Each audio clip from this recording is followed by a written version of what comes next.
Because we are excavating in the village.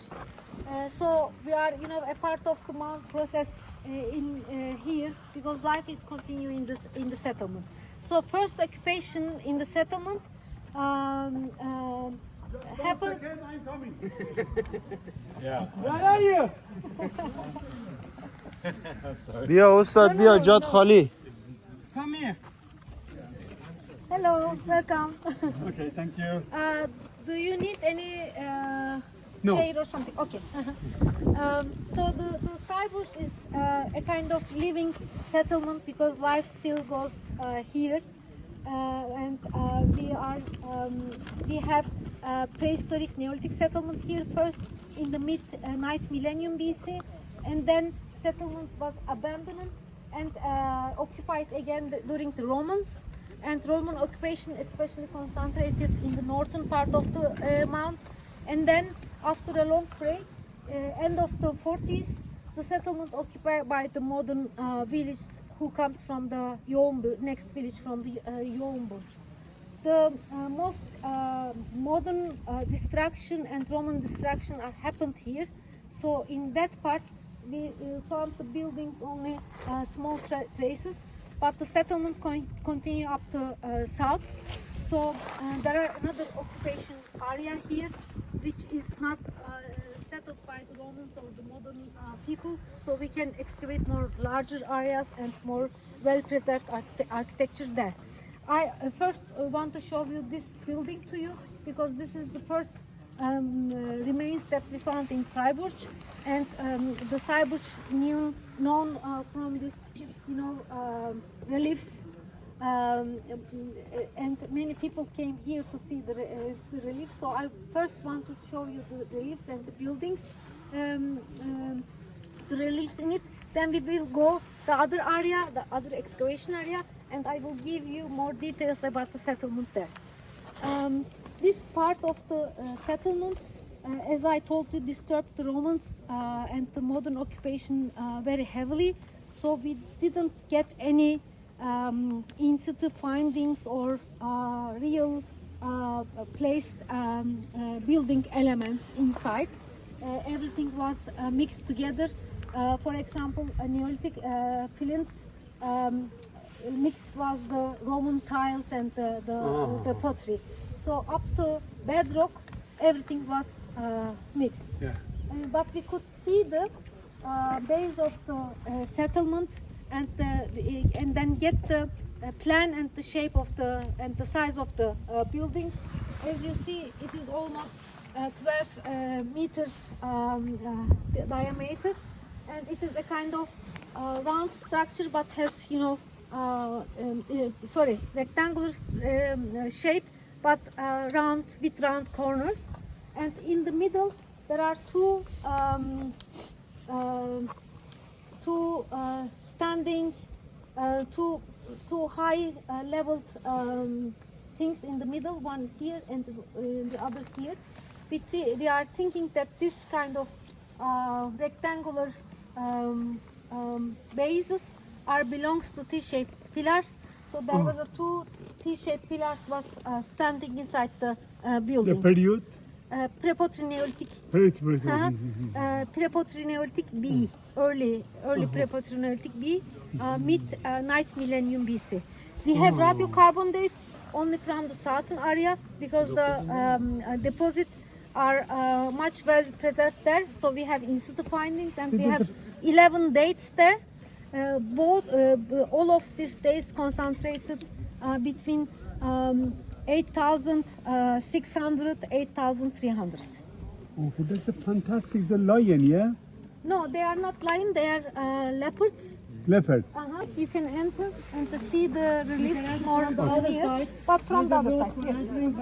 Yes. Are these leopards male or female? One of them من میخوام که تو صحبت کنی متجستی قصه دقیقه It is difficult to say it is female, but it is genderless. از اون جبهه دیگر بریم که مشکل نکشه.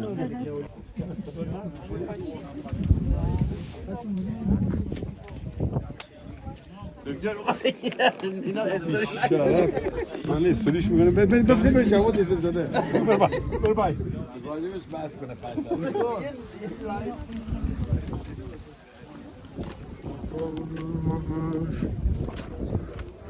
Evet dostlar, yıllar önce geldiğimde buranın üzerinde bir tane ev vardı. Bu evin tam altı, yani samanlık yeriydi. Tabi alan bu kadar büyük değildi. Açılmış bir anlamda.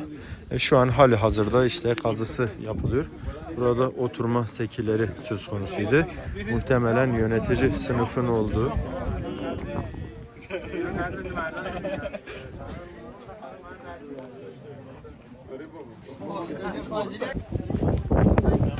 Three stages of occupation in both of these two settlements. We are very lucky actually because all buildings has well preserved. Some of them have 2 meters high walls. Ya biraz sessiz olabilir miyiz arkadaşlar? Attention please.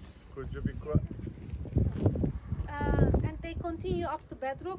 So the buildings are very well preserved, except the areas the modern villagers are disturbed by taking a soil from the mound or making their graves on top of the surface. If the places where the walls are damaged, mostly made by the recent times. So the whole area was covered with the stones.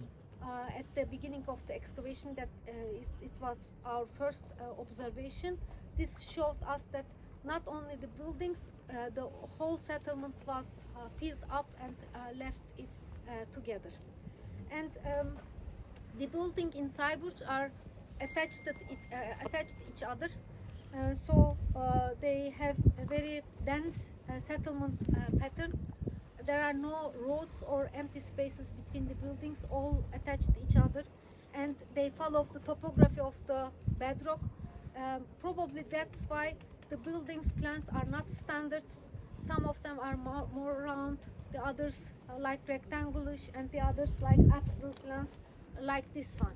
So we don't have standard plan or standard size of the buildings, but we have the same elements in the building. So they almost all of them have ovens, benches, niches, and buttresses inside the houses, and also T-shaped pillars most in the center. Of course, they are not present in all buildings, but most of the buildings has T-shaped pillars in the center. So these small buildings are used as a dwelling. So we have unearthed more than 40 dwellings here.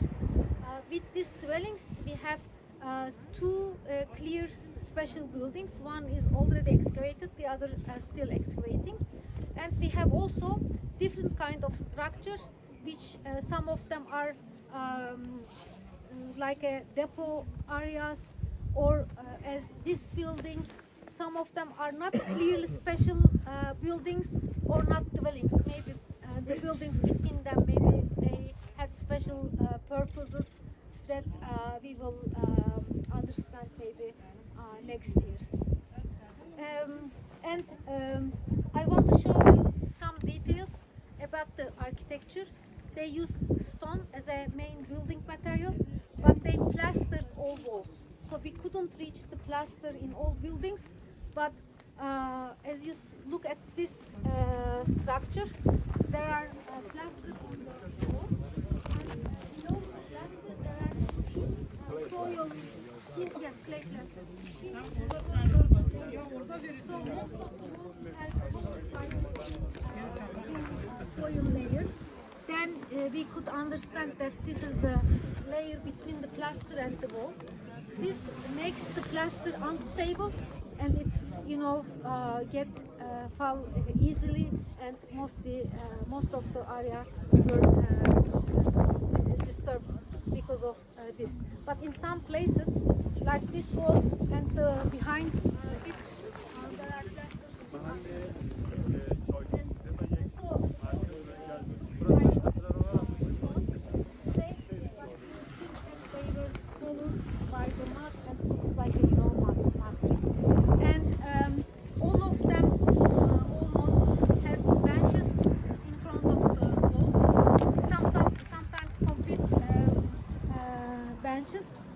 Surrounded one corner or one part of the building, and I don't know how much I can show you, but here, for example,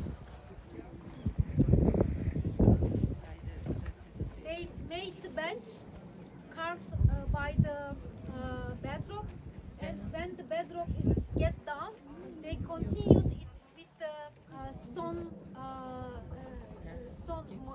masonry. So they continued the bench with the stones and plaster it, and then it looks like a rock again. And in the dwellings we have ovens like this one excavated ovens, and but this one, for example, you can see from here not excavated. So if you look at from here, you can see the empty spaces between the walls, and it is the place of the oven. And we have some niches on the walls, like this two and this two, and here also one here. And many grinding stone and prepared areas for food processing. One is the here oven and grinding areas. So they are clearly dwellings, and the grinding spaces here according to size, plan, and also the material found inside. Maybe we can go through this way, and I can show you these two buildings. Then you can look around and ask me questions. And many of the T-shaped pillars has features of humans, for example, arms, fingers, or pelts, hanging behind, below the bed.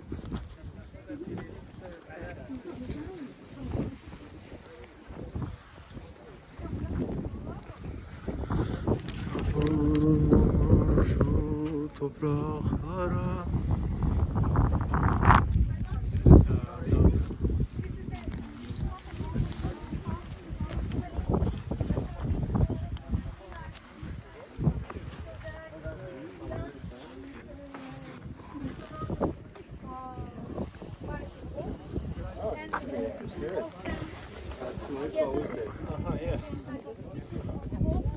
One was standing inside and just collapsed.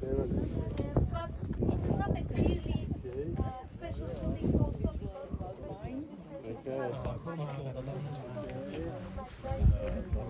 lütfen sukut taşla var. So this looks like a not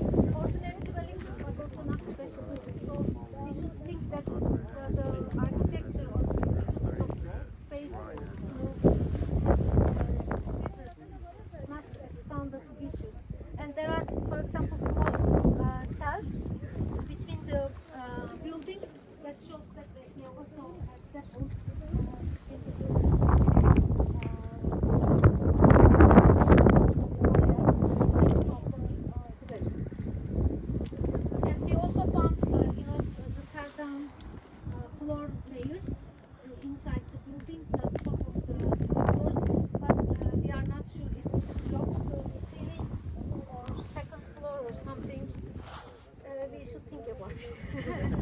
And for like both pillars at the same time, or is it gonna be like after another one? I mean, the settlement looks very, organic, growing. So, some buildings and others, I cannot say that buildings constructed at the same time. The same for the inside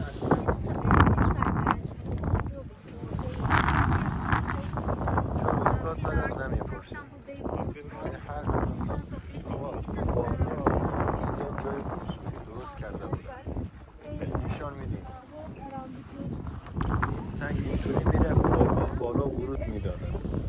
the T-shaped pillars inside the buildings and also human features. Yeah. And there are 2 ovens in the wall, or 1 oven, 1 niche, we don't know, are not still excavated, but we can see their place in the wall. So the buildings has many details inside it, so we can learn a lot of things about the values and the daily life of it. So there are no, because when we first excavated it here, we have seen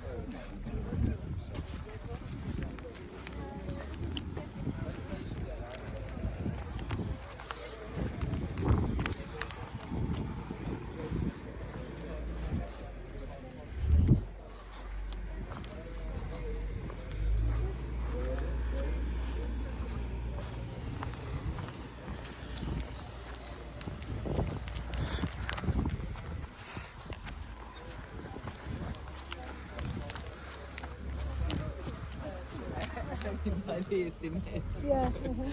This is the courtyard and the archaeological.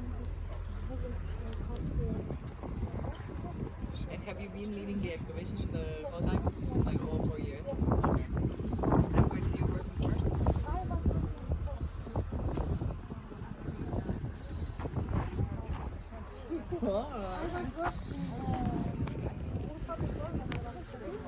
But for a long time I have worked in Kırklareli in a balcony site.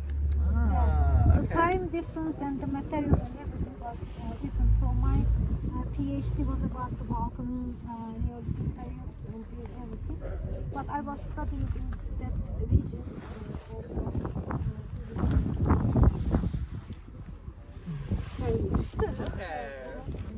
It is very big chance to work here because And when you know, compare this yeah, with Balkan, for example, we were looking for the trace of the walls, but here you can enter the buildings.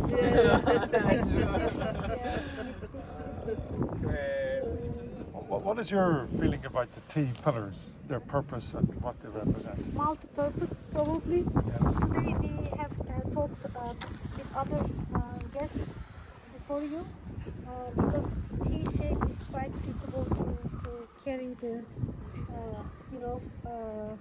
roof structure, because if you have only standing part, then it is difficult to put everything on top of it. But if you have T